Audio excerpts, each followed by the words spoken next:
Turn to Genesis chapter 50. Genesis chapter 50, and we are nearing the end of our study in Genesis. And looking at the topic of finishing well. And we have been observing now as God has brought Joseph back to his family, actually brought his family to him, reunited them. And now we are seeing Joseph and Jacob as they go into the final years. And actually tonight we'll look at the last of Jacob's life as he comes to the end of it and is buried. It's interesting. Genesis begins with life and ends with death.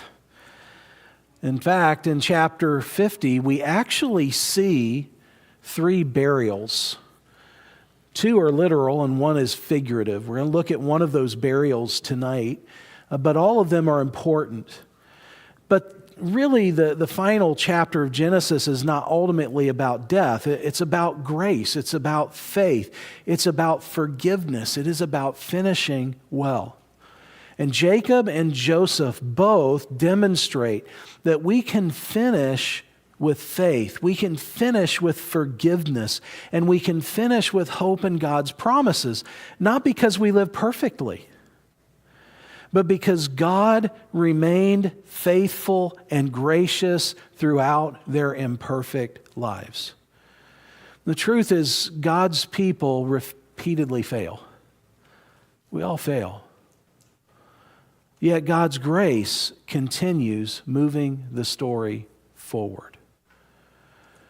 And so as we look tonight, how do we finish well? We finish well when we rely on God's grace, when we trust His plan for our lives, when we forgive others fully, and when we anchor our hope in His promises. And so let's look at these first 14 verses, and we'll kind of just land there tonight and focus there. But let's look at them together. And Joseph fell upon his father's face and wept upon him and kissed him. We saw in the end of chapter 49 as Jacob gave all of his blessings and all of the predictive epitaphs for the lives of his son, that he drew his feet up into his bed and yielded up the ghost, and he went to glory. And so Joseph falls on his father's face and he weeps on him and he kisses him. And Joseph commanded his servants, the physicians, to embalm his father, and the physicians embalmed Israel. And 40 days were fulfilled for him, for so are fulfilled the days of those which are embalmed. And the Egyptians mourned for him 70 days. And I believe that was a concurrent time, that the 40 days of embalming was part of that 70 days of mourning. And when the days of his mourning were past, Joseph spake unto the house of Pharaoh, saying, If now I have found grace in your eyes, speak, I pray you, in the ears of Pharaoh, saying, My father hath made me swear, saying, Lo, I die. In my grave, which I have digged for me in the land of Canaan, there shalt thou bury me. Now therefore let me go up, I pray thee, and bury my father, and I will come again. And Pharaoh said, Go up, and bury thy father according as he hath made thee swear. And Joseph went up to bury his father, and with him went all the servants of Pharaoh, the elders of his house, and all the elders of the land of Egypt. Can you imagine that processional? What an incredible processional for Jacob.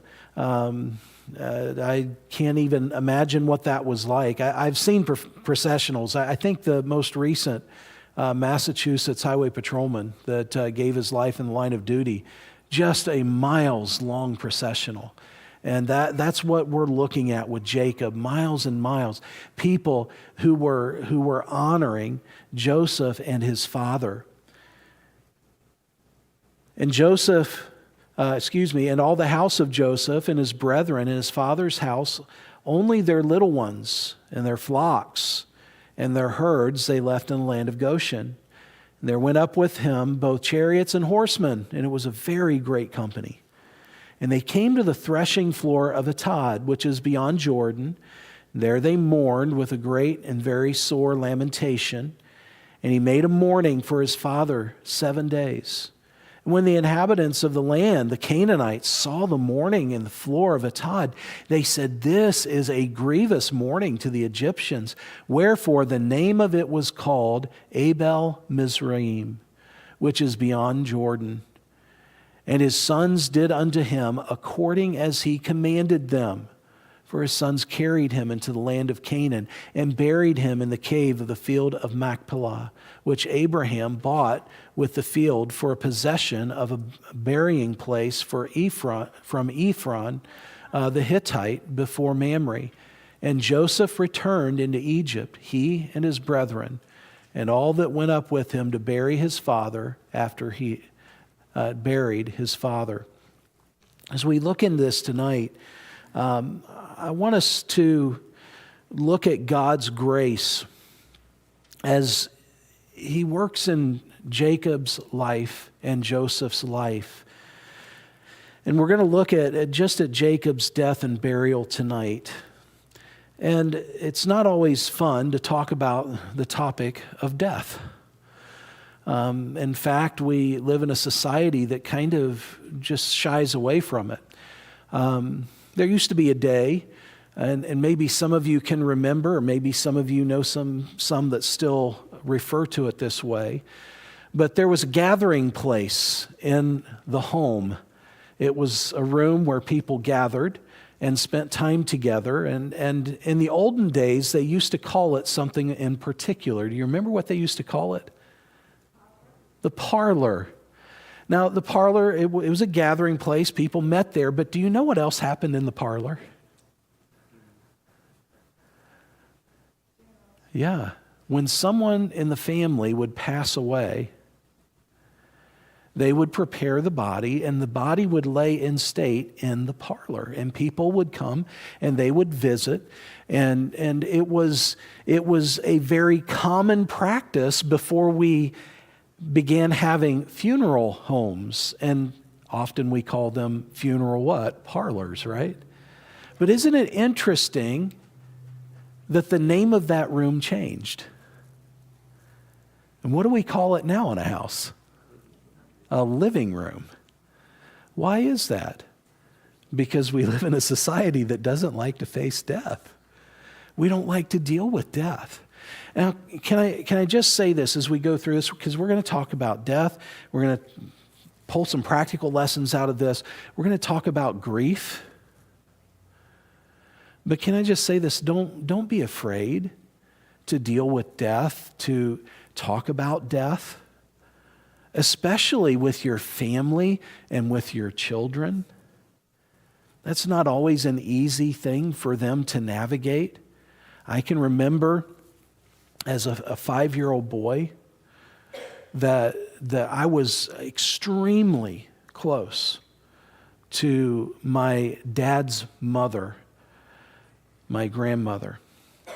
And so close so that I spent much of my time in Grandma and Grandpa's home.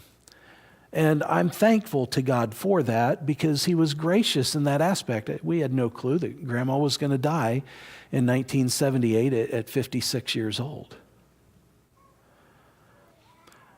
But at the same time, it was important for my parents, and I'm thankful that they did talk to me about death and what it was and what happened to my grandmother. I think the only thing that my parents regretted in that time frame, and they just were struggling through trying to figure out how to handle it, is they didn't let me go to her funeral. They were just afraid of those memories that I would have of seeing her there laying in state. But don't be afraid to talk to your children about death. Our children at an early age, when we would have dear saints pass away in the church, we would take them to the funeral. We would take them to the coffin side with us. because we wanted them to understand that that person wasn't there. It's just a shell, and that they're in heaven. And so as we deal with death tonight, I don't want it to be a morbid thing, but I want us to understand that we can finish well, even in death, and grace enables believers to finish with faith. And so we see in this that Jacob had his heart set on God's promises. And as he draws to the end of chapter 49, we see that he could lay in his bed and draw his last breath with peace and faith and anticipation. The truth is this: death is going to come to all of us if the Lord tarries. None of us are going to escape it. The actor Woody Allen said this about death. He said, "It's not that I'm afraid to die. I don't want to be there when it happens." Kind of hard to escape that. We may feel that way, but we all have an unavoidable appointment, right? It's appointed unto men, what? Once to die. But after this, the judgment. And so the question is, how do you want to face death? Think about how Joseph faced his death. All of his sons gathered around him. Now, listen, beloved, if we look some 20 chapters earlier in the book of Genesis, we kind of had that would be in question, wouldn't it? As far as how Jacob's family was and the dysfunction that was going on. But here is Jacob at the end of life. All of his sons are gathered around him. And this was not, even though there is grief and sorrow going on, this was not an awful event. He died with the anticipation of the start of a great nation.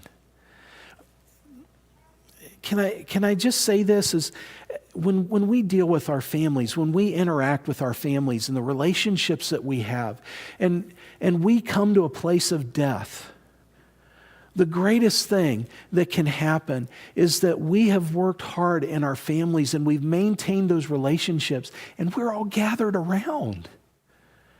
And that we can lay in our deathbed and look at our family with anticipation of what God is going to do in their lives. And that's where Jacob was. Here, standing before him as he's laying there, he's looking around and he's looking at what is to come some 400 years in the future, when this great nation goes back to the land that God had promised them. What a wonderful place for him to be. He died with the legacy of what a great God can do with an imperfect man who sought to live by faith.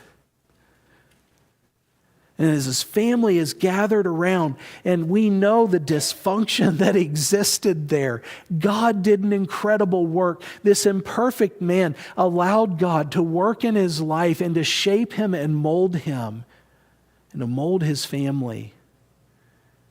He lay there on his deathbed, a pilgrim going home. You remember what it says in Hebrews chapter 11?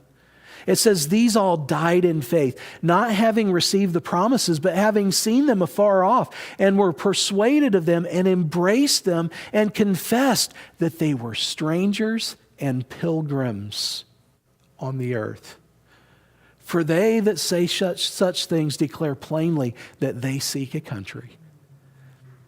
Listen, beloved, when we come to death, we need to understand that we are simply pilgrims and strangers in this world. And yes, God has created an incredible creation in our body because it clings to life. And I know that we say so often that life is fragile, and it is, but I have seen so many times as people lay in their deathbed how their body clings. But when it comes to that time, beloved, we can rejoice, not just about maybe the legacy that we see standing around us or the promises that we anticipate of God fulfilling in the lives of our family, but because we are going home. That's a wonderful thing. And so what should we think about here, even as we have just looked at verse 33 of chapter 49? Don't come to the end of life with regrets. Listen, if you are sitting here, you have time to make that happen. You have time to make it happen. I thought about this, and there are times where I've had the privilege of sitting with people who are nearing the end of life and sometimes hearing some of the regrets that they had, and began to look it up and do some research and found hospice nurses talking about these conversations as well. And here are some of the top regrets that are expressed. I wish I had been more loving to the people who matter the most. Many people express sorrow for not having been more understanding or caring and present for the people who were important to them. They wish that they had the courage to say, I love you, more often. We don't want those regrets. I love you is a wonderful phrase that we ought to learn to say. So thankful that every time my kids get off the phone with me, they say, I love you. So important, so important. Another regret is this: I wish I had been a better spouse, parent, or child. Many express regrets in taking their families for granted. Once they got to terminally ill, it was their spouse or their children who stuck by them to hold their hand and provide love and companionship and guidance and care for them. We ought to be striving to be the spouse that we ought to, the child that we ought to, the parent that we ought to be. These things matter. Beloved, we don't know when death is going to visit us. We don't know when God has determined to call us home. Another is this: I wish I had not spent so much time working. Working long and hard hours with no significant downtime, and especially when it comes to missing the important moments in the lives of your spouse or your children. Don't say, I'll put it off until they're older. Often, when that happens, it comes to the point where it is too late to build that relationship. And listen, you may be the greatest of providers, but lost time is time lost forever. It's gone. And your spouse, and especially your children, understand this, they do not care so much about living in absolute comfort. They want you. They want your time. They want your relationship. The fourth, and I won't give all 10, but the fourth in this is, I wish I had been less concerned and anxious and enjoyed life more. Most people regretted the time they wasted worrying about the things beyond their control. Anybody else tend to do that? Worry about the things beyond our control? They didn't realize that they were capable of choosing joy until it was too late. Beloved, we have issues in our life that we need to give attention to, and I know that there are responsibilities that we have. I'm not saying that we just throw all those to the wind, but I am saying that we do need to look at the things that we truly can't control and lay them in the hands of the one who does, and choose joy. Don't go through life bitter and trying to manipulate circumstances and people. Choose joy and put those things that you can't control in the hands of God. And so Jacob, as he faces death, despite just a crazy, dysfunctional life, God has brought him to the place where he shaped him and molded him, and Jacob is laying down in death, ready to face it, finishing well. I want you to see this as well, because this is another aspect of death that we all are going to face. And that is, grace does not remove grief. Look back at verse 1. And Joseph fell upon his father's face and wept upon him and kissed him. Look at verse 10. And they came to the threshing floor of Atad, which is beyond Jordan. Notice all of these words here. And there they mourned with a great and very sore lamentation. And he made a mourning for his father 7 days. And when the inhabitants of the land, the Canaanites, saw the mourning in the floor of Atad, they said, "This is a grievous mourning to the Egyptians." You know, sometimes we look at grief and we're shocked by it. Sometimes we look at grief and we think that we shouldn't experience it, and we try to suppress it. Understand this. Godly people grieve deeply, but not hopelessly. Do you remember what Paul said to the Thessalonians?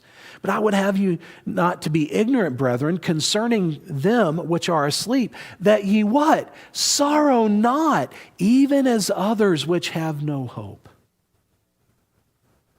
Boy, we see Joseph, and I think in these 14 verses, just about every word surrounding grief and mourning are in these that are in the Hebrew Old Testament, are in these 14 verses.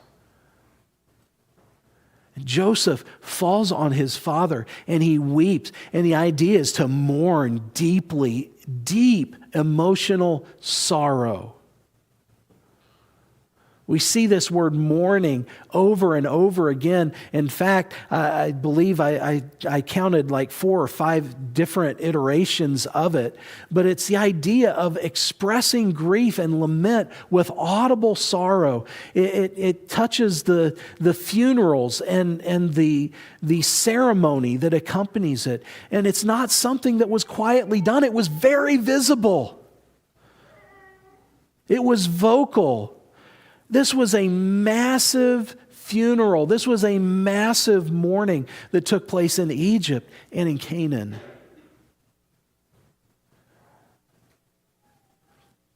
We need to understand, beloved, that grief is a natural thing and it is good for us. God created that as part of who we are and our makeup. Don't suppress it.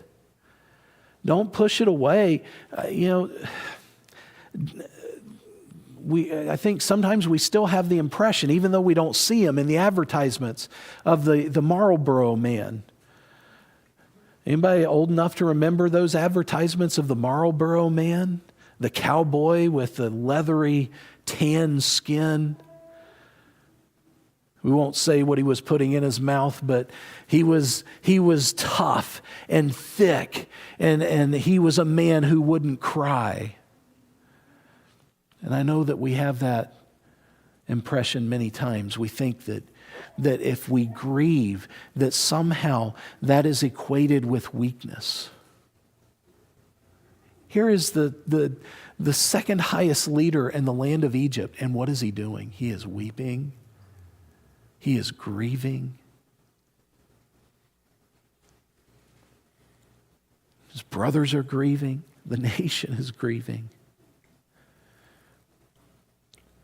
What an incredible thing is when we look at this, we see the impact of Jacob's life. A life lived for God leaves a visible impact when it ends. We see that in the grief. That's why we ought to grieve. Did we love that person? Does it hurt? Yes. Grieve. Grieve. It's okay.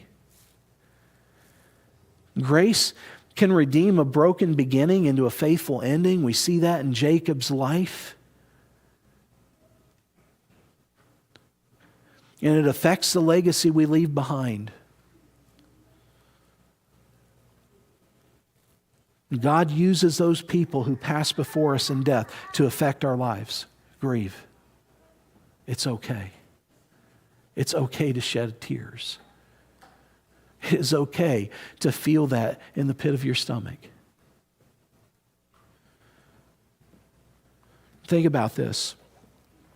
Genesis never portrays spiritual maturity as emotional detachment. And so God's grace does not make us less human. It sustains us in our human weakness. Understand this, beloved. We have spent a lot of time on this on Wednesday nights. We have a high priest, and he knows and is sympathetic with and totally understands our weaknesses. What does that mean? That he understands what it is to be sinful? No, but he understands what it is to live in this world and to experience the brokenness of this world, because Jesus did that perfectly for 33 years.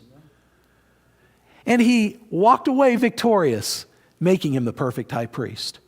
Making him the one that we can run to. In the midst of our grief, we can go boldly to the throne of grace. Why? Because he understands it, and he knows it, and he feels it with us. His heart goes out to us.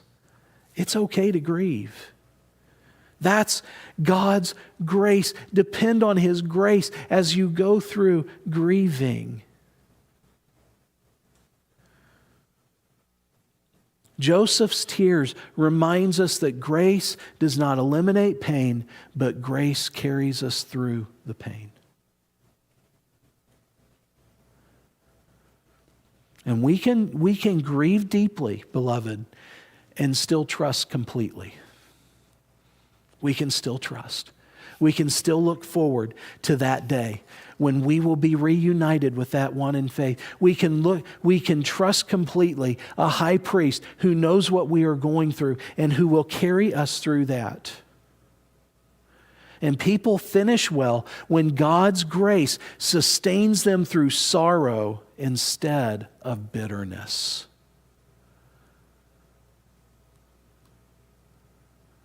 I try as often as I can, whenever I send a note of sympathy, to say, I am praying that God's grace sustains you. Why? Boy, if we try to suppress grief, or if we go through grief without the grace of God, so often it is bitterness and anger that accompanies it. And we don't have to be that way. I want you to look at this as well. Jacob showed grace to his family in his preparation. Now think about this. What did Joseph do? Look at verse 5 in chapter 50. My father made me swear, saying, Lo, I die. In my grave, which I have digged for me in the land of Canaan, there shalt thou bury me. That is my permanent resting place, Joseph. And so Jacob prepared both himself and his family for death. Now, look with me. Look at chapter 49 and verse 29. He was specific about it. Look at verse 29. And he charged them and said to them, I am to be gathered unto my people. Bury me with my fathers in the cave that is in the field of Ephron the Hittite, in the cave that is in the field of Machpelah, which is before Mamre, in the land of Canaan. Do you think he was very specific about it? He was. He stated where and why he wanted to be buried. Look back at chapter 47 and verse 27. And Israel dwelt in the land of Egypt, the country of Goshen. Verse 28, and Jacob lived in the land of Egypt 17 years.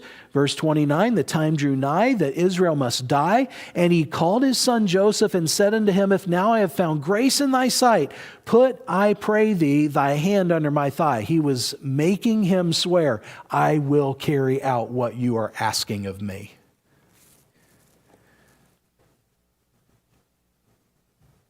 And he says, Deal kindly and truly with me. Bury me not, I pray thee, in Egypt, but I will lie with my fathers, and thou shalt carry me out of Egypt and bury me in their burying place. And he said, I will do as you say, Dad. Put Joseph in charge of carrying out his wishes. And in all of this, we see here is Jacob valuing God's promises above all else. And even in death, he wanted his choices to reflect his faith. God's promises mattered to him. Canaan was his home. And that's a remarkable thing, because Jacob didn't always live by faith, did he? He was a manipulator, a deceiver, a schemer. He lived in fear, yet his life ended with worship and blessing and prophecy and faith. What had happened? God's grace patiently transformed him. And so Jacob ends life leaning on God instead of manipulating the circumstances. He was specific. Can I encourage you? We're talking about a hard subject. Will you have the conversation with your loved ones and your family about your end of life?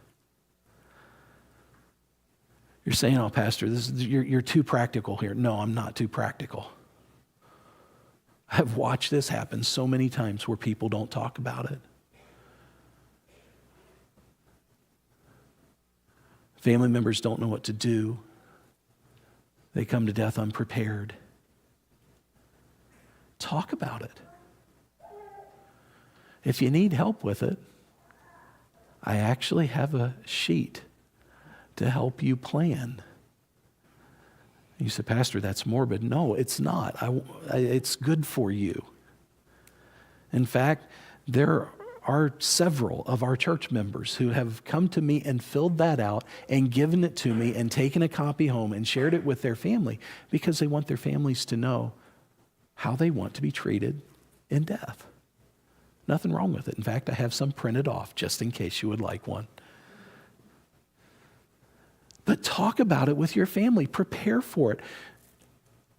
Think about it.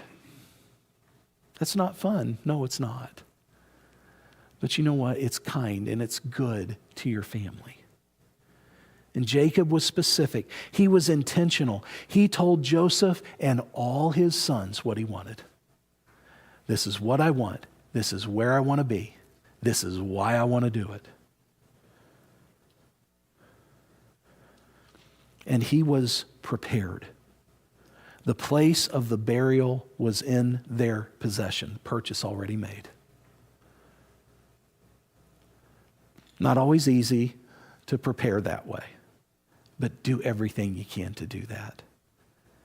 Make it easy on your family and your loved ones around you. And Jacob did that for his family.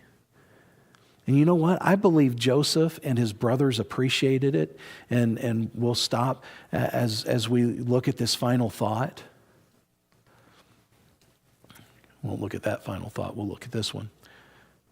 But I want you to look back at this. How do we know that Joseph and his brothers showed respect to their father and his wishes? Look back at verse 2. And Joseph commanded his servants, the physicians, to embalm his father, and the physicians embalmed Israel. How did Joseph show respect? First, in preparing Jacob's body.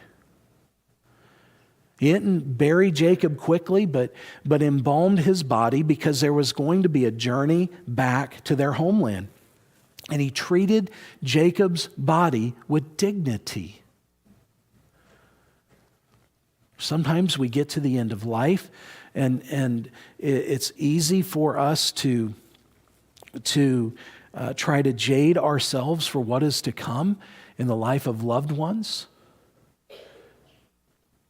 And we forget the importance of treating them with the dignity that they ought to have, no matter what their condition is. And we sometimes even just shortcut. We don't even try to honor their wishes. But we see here how we treat people near and at the end of life matters. We see that Joseph and his brother showed respect in choosing the physicians, not the priests, for preparation. Did you see that there in verse 2? And Joseph commanded his servants who? The physicians. Why do you think he commanded the physicians? Were the physicians the experts in embalming in Egypt? Who were the experts? Good question to ask, right? The experts were the priests. It was the priests that carried those duties out. Why did Joseph not want the priests to carry out the embalming duties? Think about it. Mummification was deeply tied to Egyptian religion and beliefs about the afterlife. It involved ceremony that prepared and sent that person into the Egyptian afterlife. You see why he didn't choose the priests, but chose the physicians? Joseph helped ensure that even in his death, even though his father lived in Egypt, he never became an Egyptian in identity. He remained distinct in his faith. What a son. What an incredible son who didn't just respect his father and preparing him, but he respected him in preserving his dignity and his identity as a believer. And then in traveling to their homeland for his funeral, look again at verse 8. And all the house of Joseph and his brethren and his father's house, only their little ones and their flocks and their herds they left in the land of Goshen. They all attended the funeral. That's respect. Only the little ones, the ones that couldn't make the journey, are the ones that stayed behind. Again, it's important. It's a measure of respect. We've pushed death away so far from us in this day, and we do so much to avoid it. It's good for us, beloved, to honor people in death and to face our own mortality in doing so. It's good for us to bring our family and to honor those in death. But then we see it as well in bearing his body to the grave. Look at verse 13. For his sons carried him into the land of Canaan and buried him in the cave of the field of Machpelah. They followed him all the way through. All of those sons carried Jacob and placed him in the cave. I know death is not an easy thing. We're going to deal with it again here in several verses when we face Joseph's death. But the question for us tonight is this: are we ready to finish well when it comes to the end of life? Are you ready for end of life for yourself? Are you ready to help someone finish the end of life, and how you approach a loved one's death, and how you grieve. I hope tonight, as we've considered these things, we've looked into a very intimate moment in the family of Jacob and Joseph, that we've been reminded that death isn't a scary thing. It's something we're all going to face. And we can face it through the grace of God. And we can face it finishing well and with peace and joy in our heart. We need to do the work for that now. And it's not just about talking about it to our family and preparing, but beloved, it's about maintaining relationships. It's about enjoying life in the moments that God has given us to the fullest. So that hopefully one day when we lay in that bed, we can look up, we could see the faces of our loved ones around us and have hope and anticipation for what God is going to do in their lives, and look to the future for us when we open our eyes in heaven, looking at the face of our Savior. Lord, we thank you so much for this passage. Lord, I know of just basic and practical things to consider tonight. But Lord, we need them. Lord, may we so live in your grace. And Lord, may we walk faithfully with you. Lord, may our heart and desire be to finish well, even to the place where our own messed up lives, Lord, you walk beside us and you take these crooked sticks and draw a straight line with them. And Lord, may we finish with joy and anticipation. Lord, may we finish by your grace with our families gathered around us in love, without anger and bitterness. Lord, may we face the death of our loved ones, and Lord, may we grieve as we ought. Walk through it by your grace, your faithful hand guiding us and carrying us through. Lord, thank you for the life of Joseph, for the life of Jacob. Lord, may it be a challenge to us and a help to us. In Jesus' name, amen. All right, thank you all so much. And don't forget, several things to sign up for. Golden Corn Cob Tournament. We've got the sign-up sheet for teams, and then sign-up sheets for VBT and all kinds of other things.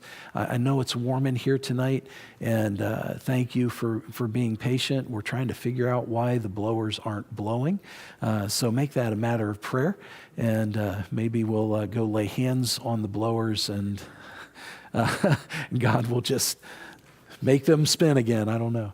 But we'll try to get that figured out as soon as we can. Have a wonderful week, and we'll see you on Wednesday night.